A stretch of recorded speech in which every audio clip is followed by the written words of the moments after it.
Mga kapuso, pati mga simbahan ngayon nagkakabit na rin ng mga CCTV camera dahil pati sila madalas na rin mabiktima ng mga masasamang loob. Nakatutok si Teresa Andrada. Nitong Hulyo, nilooban ng Adoration Chapel ng St. Peter's Parish sa Commonwealth Avenue sa Quezon City.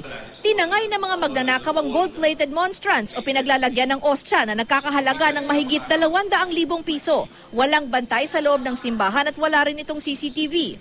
Nitong Setyembre naman, ninakaw ang kampana ng isang kapilya sa Barangay Cosili West, Bangued, Abra. Nahuli ang isa sa mga suspect na menor de edad, pero ang kampana hindi na malaman kung saan napunta. Ang mga insidenteng gaya nito, patunay lang na walang pinipili ang mga masasamang loob dahil kahit mismong simbahan, hindi pinaliligtas. Kaya naman karamihan sa mga simbahan ngayon nagkakabit na rin ng mga CCTV camera. Gaya na lang ng simbahan sa Quiapo, isa sa pinakamatao at dinarayong simbahan sa Metro Manila.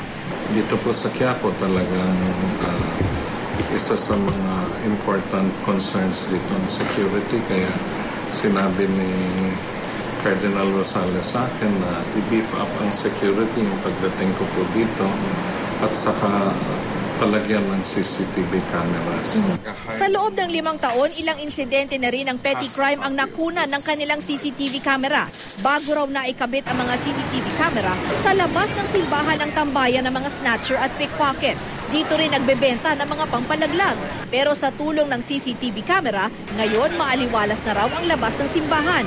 Nasa mahigit 10 CCTV camera ang nakakabit sa loob at labas ng simbahan. 24 oras ang monitoring sa simbahan, katuwang ang pag-iikot ng mga gwardya. Definitely there is a need for this and that's why the church invested on this. Pag may CCTV, aware sila na hindi ako gagawa ng masama nito, baka makita ko sa CCTV. Mas safe ka. Safe ka. Tsaka yung mga problema, nakikita ka agad natin trace.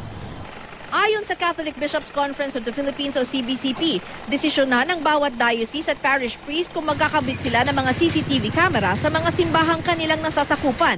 Isa sa administrative function raw kasi ng bawat kura paroko ang pangalagaan ng simbahan na kanyang pinamamahalaan. Teresa Andrada, Nakatutok, 24 Oras.